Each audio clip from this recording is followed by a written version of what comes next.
Welcome to Start Your Podcast Now, Video Edition. Yep, that's right, I'm doing a video this week, so if you hear some uhs and ums, it's because I'm trying something new here. I think it's going to be more compelling if you can see me, and of course I'm going to be talking today about... Oh wait, what was that? Oh, sorry, bottomless pit of topics, I won't get ahead of myself just yet.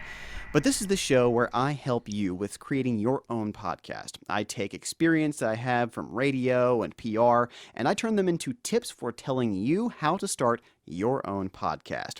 This episode is brought to you by the internet. Where else can you find lots of useless facts? Like, did you know that Yul Brynner and Orson Welles died on almost the same day? Thanks, Internet. You may also know the Internet by other names, such as the World Wide Web, a series of tubes, and literally no other nicknames. The Internet, won't you? Now, if you'd really like to actually sponsor my podcast, please do actually email me at paul@paulthepodcastguy.com, where if you have any questions for me, I'd love to answer them, such as maybe why we still do ketchup in glass bottles instead of just the squeezable plastic ones. I absolutely have no idea about that one. But anyway, I'm here to talk about podcasting, so enough of all that nonsense. Now, this is going to be a little bit of a new thing, doing this on video by myself. I've done a couple where I had some guests, or I was a guest on someone else's podcast. But today it's going to be about being naked on the camera. Okay, let me rephrase that. Sorry, we'll start that over again.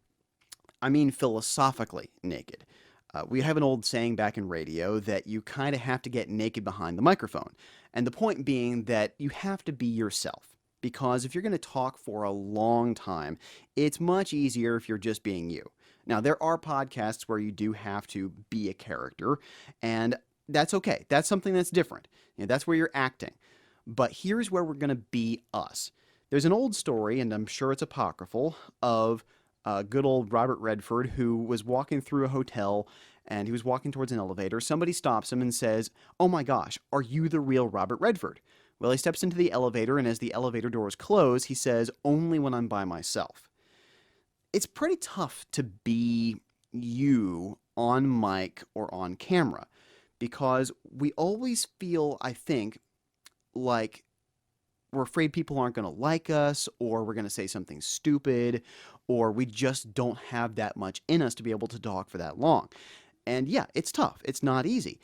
But there are things you can do to help yourself along on the path of being yourself on mic. Because if you're going to have a podcast, you are going to have to be yourself. Again, if you're being a character, that's something else entirely. If you're doing an actual like radio play or a drama and you're doing something scripted, that's different. But if you're just being you and you're going to have to talk extemporaneously, you're going to have to learn how to do it your best. So this may sound a little counterintuitive, talking to you about being yourself, because you think, well, of course I'm going to be myself. Who else am I going to be when I get on the microphone? Well, the thing is that we often put on a persona who we think that people want to watch when we get behind a microphone or on the camera. And the thing is that that's really hard to sustain. What you want to do is you want to find tips for being comfortable in front of a microphone or a camera. Tips for how to be able to convey your own thoughts without worrying so much about am I going to say something wrong? Am I going to flub a line? Am I going to stutter or stumble? There are things you can do, steps you can take to be better. So the main tips, and by the way, if I look off to my right, it's just because I have all of my notes written down. I want to make sure that I'm getting all of these tips in the right order, the order I wrote them, as well as making sure that I give all of them to you. So this is going to kind of be a little bit like Toastmasters. So Toastmasters isn't teaching you to be someone else. They're teaching you how to deliver a speech and be the best you.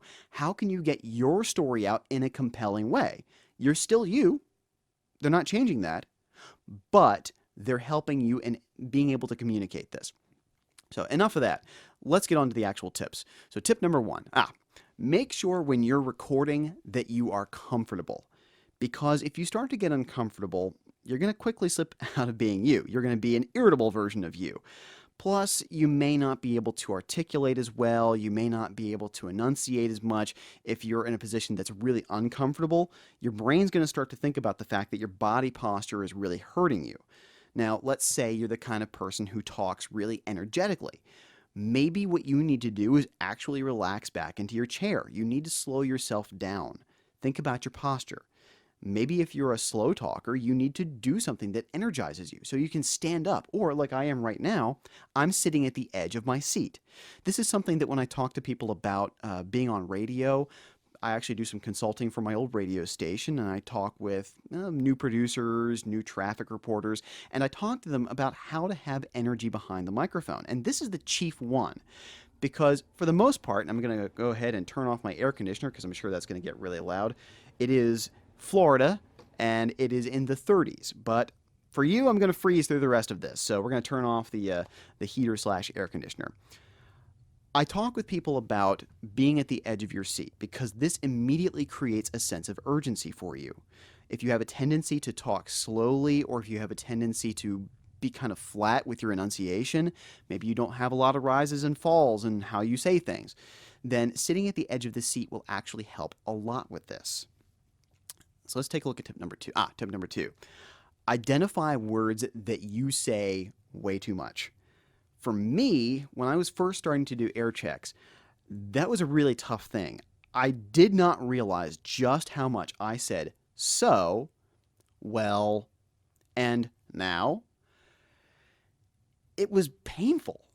It was not fun, really, to do those air checks, but they were so necessary because they excised a lot of these bad habits that I had as a speaker. I would start off a sentence. Somebody would ask me a question. Paul, what do you think of the newest Batman movie? And I would say, well, I think, and every sentence began with well, or so you know. It was irritating. You got to get rid of those kinds of things. Now, this may sound, again, a little bit counter to that whole being yourself, but the thing is, unless you can effectively get that message out, you can't really be yourself behind the microphone. You're getting stuck behind some of these cliches or some of these verbal tics that aren't going to let people hear what you have to say because they're going to be distracted by how you're saying it. Another thing is, if you say and a lot, if you're not sure what you're going to say, slow yourself down. Think about what you want to say ahead of time. This is going to segue into some of the other tips, and I don't want to give anything away just yet because I do want to kind of stick on the posture thing right now as well as the listening to yourself. So tip number 3, use your hands to talk. You can see already I am a hand talker. I use my hands whenever I'm speaking. This helps me a lot with characterizations, but it also helps me in everyday speech because I want to put emphasis on certain words. You can hear right now as I say certain words. You can see my hands are moving, unless you're listening to the audio-only version of this, in which case just trust me that I'm using my hands. Another good example in that, oh yeah, so if you want to sound devious, you're going to rub your hands together. You can already feel my hands rubbing together. I think that we're going to be able to get that stock option, Senator. If you want to sound really angry, you're going to pump your fist in the air, or you're going to slam your fist into your hand. Or if you want to just sound like you're really excited, you're going to bring your hands up. You're going to be really happy. This also goes hand in hand with your face. So you're not necessarily acting when you're doing this, but you are realizing that your face, your body posture, your hands, all of that controls how you feel. There's an old thing from TED Talks I saw a while ago where they say this woman found out that if you raise your hands in the V victory formation for a couple of minutes, it raises your testosterone levels and it makes you more energetic. Well, it's the same thing when you're behind the microphone. These are great tips for when you're going to go into a job interview. Raise your hands to boost your confidence level when you're going in. But it also helps behind the microphone and behind the camera as well, or in front of the camera. Which one is this? In front of the camera, behind the camera? I don't know. I don't want to break the fourth wall too much. So these are kind of common voiceover things that we would do before we would go on. We would kind of map things out, think about, do I want to be a certain character? Am I going to, do the hand wringing and kind of close-in body posture? But all these things are going to help you with getting your voice and reflecting how you feel behind the microphone. Again, being the best you. Number 4. When you're addressing the viewer, look at the camera.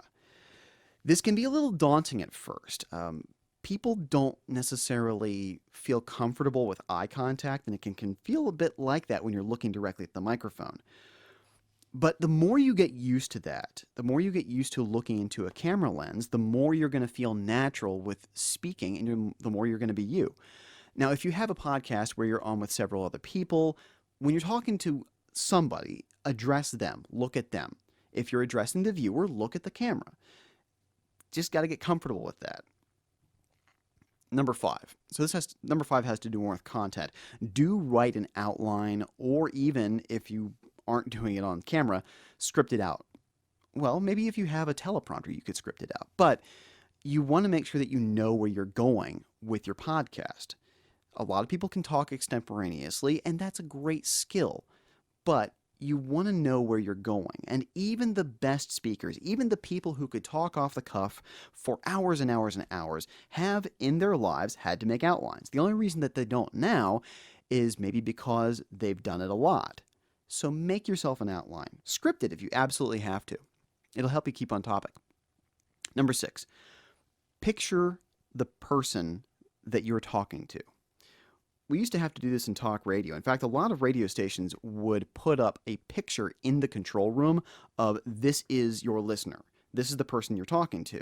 So that way you would be able to have an image in your head of the kind of person that you're talking to. And you might picture your specific demographic. If you're doing a heavy metal podcast, you might picture somebody who's the right target demographic for that. Tattoos and a leather jacket or whatever. Although, as you can see, I'm a normal non-tatted up person. Not that being tatted up isn't normal, but I'm not your typical heavy metal person. But I'm going to picture in my head the kind of target demographic that I would want to have. So when I'm talking to you right now, I'm thinking about kind of anybody. I'm picturing in my head a different person in my head at any given moment, depending on what kind of advice that I'm giving. Picturing myself in certain situations. This is, an old acting kind of thing. I'm going to picture myself in that particular characterization that I want to do. Am I talking to a business person right now? I'm going to picture that kind of person in my head. Am I talking to a college 20-something who's just trying to figure out how to do this podcasting thing? Okay, yeah, I'm going to picture that kind of person in my head. The point is that you want to have a mental image, and it will help you with being able to craft your sentences, be able to craft your message, and you're going to be able to sound like you're having a conversation when you have somebody in your mind that you're talking to. Tip number 7. Sound like yourself. Talk the way that you talk. This is how I talk in real life. People will say, Paul, you never really turn it off, do you? I said, I didn't know I'd ever turned it on. This is just how I am. I'm animated. I talk a lot with my hands, and anybody who knows me knows this is kind of how I do. This is how I talk. I'm just this way. Don't be a grammar Nazi with yourself. People aren't listening to a host for their grammar. They're listening to the host for content. There are a lot of people who have weird voices. They have bad grammar. They have little things about them, but that makes them interesting. That makes them unique. Now, there are things that we can always do to improve what we do. I'm not saying that contradict the earlier listen to yourself for words that you say a lot. I know I say a lot. There's another one I say. But you want to make sure that you're not completely limiting yourself and not being yourself. I'm not going to worry so much about, sometimes I say words, you can hear that already, I have words I extend out, words I pause on. That's just the way that I talk. I'm going to do my best to be able to convey a message and not get that muddied underneath of a lot of poor technique or slouching and hurting myself and not being able to enunciate anymore, not taking care of my voice. I'm going to do those things that help me be able to convey my message, but I'm still going to be me throughout. Tip number 8. If you're doing a podcast with somebody else, don't just wait for them to shut up. Actually listen to them. Now, there are times when we want to interrupt somebody for comedic value. We want to have a punctuation point. We have something that maybe is really going to stop them from saying something wrong. One thing I had to do as a producer with my host is if my host was saying wrong information, I would have to stop him, and he would want me to do that. But as a general rule, listen to what people are saying. If we're talking about being the best you, I'm not just talking about improving yourself as a person, but I'm saying if you're going to formulate an idea based on what someone else is saying, don't jump the gun. Let them finish their thought, because you might find out that they're going to contradict something they just said, that they know they're saying something that's wrong, but they're about to give why it's wrong. Let them figure that out. Let them be able to talk and then come in. If you need to make notes for yourself, I know, hey, look, ADD person over here, okay? I have to make myself notes sometimes as someone is talking because I want to make a specific point later. And if I don't have to use that point, they say something like, and all of that was absolute rubbish, here's the truth, and I can scratch that out on my notepad, whatever I have to do. But make sure for the listener, they are going to you're going to let the other person say their entire thought. There is probably nothing more infuriating for me as a former radio person than hearing people talk over each other and hearing unfinished thoughts. I have touted in the past Glenn Beck as a great example of the master of pauses. If you've ever listened to Glenn Beck's show, he is a master of the pause. He knows exactly how long to take with a pause to get the listener's attention. They'll think, oh my gosh, did it get cut off or something? And they'll start listening again. They'll pay attention. But when he has other people on with him, it's pretty infuriating to listen to because everybody who's on the show sounds like Glenn Beck, first of all, and they all talk over each other. And nobody ever gets a full thought out. And it's really infuriating to listen to. So don't do that. Let the other person finish their thought. Then you can come in with your thought. It's just a much better way of doing the show. And you're going to be a better you. Number 9. Before you start, do vocal warm-up exercises. One thing that I do when I'm going to do a voiceover or a podcast is I will do things to loosen up the throat. Now, talking for a long time is already difficult enough as it is, but there are things you can do to help your instrument, your throat, your mouth, be able to go for the long haul.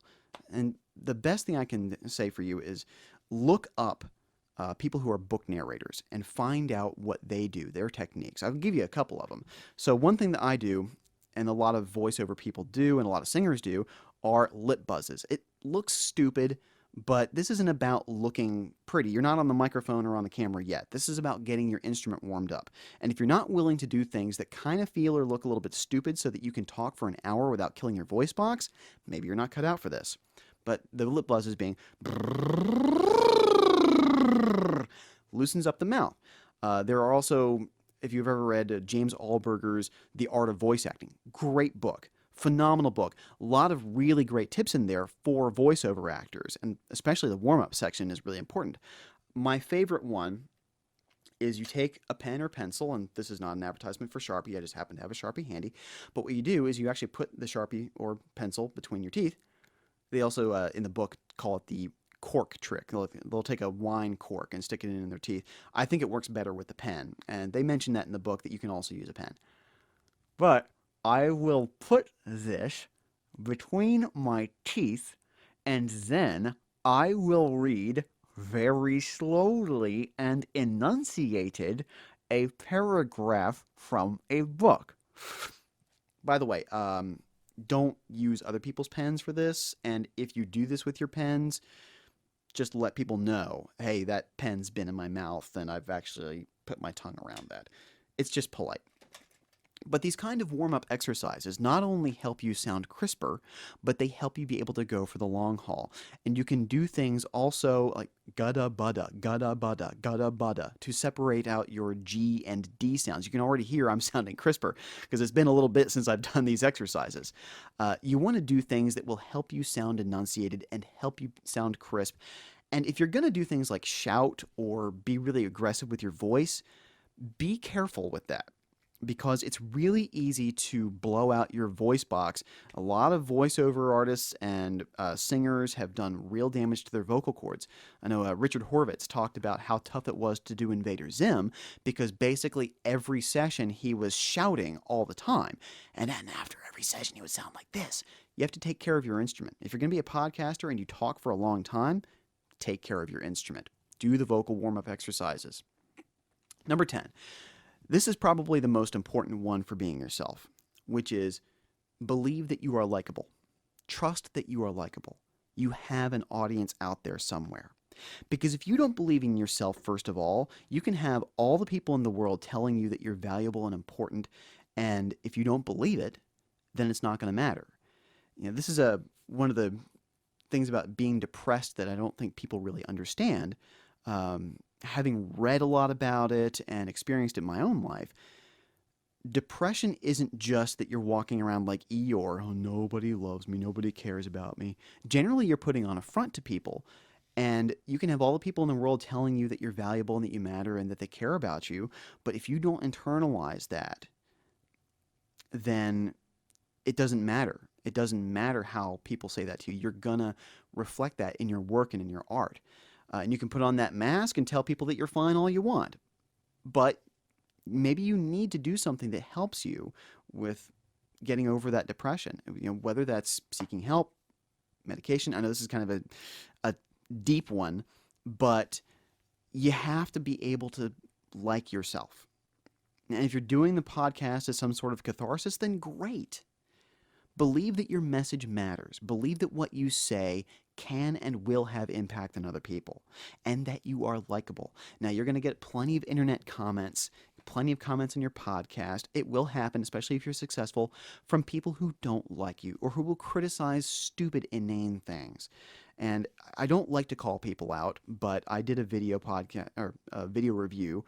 You may have watched it, of one of my amplifiers, and I posted it up to some of the boards online. Like orange amps and matte amps and all that jazz. And I got somebody who their only comment was that the panel on the back of the amplifier was upside down. Like, after the hours of work of putting into this review, all the research about the amplifier itself, all the takes of playing music through that amplifier, that's all that person could come up with. But you know what? So what? I actually haven't thought about that in a while. I just was looking for examples for this podcast, and that was one I was like, oh yeah, somebody did do that. And just as a helpful personal example. And that person may not have even thought that they were being mean. And that's another thing. You may get a lot of comments on your podcast of people just genuinely not understanding that they're sounding like a jerk. And you know what? It's okay. Cut them the same slack you would cut yourself. And by the way, cut yourself the same slack you would cut for them. You're going to do things on the microphone or on the camera. You're going to say something foolish. You're going to do something, and it's going to happen. But believe that you're likable. Believe that what you say actually matters. Because it does. Because at the end of the day, you're going to find your audience. And you have to believe that. So all of these tips, it's just here to help you with being you behind the microphone, behind the camera.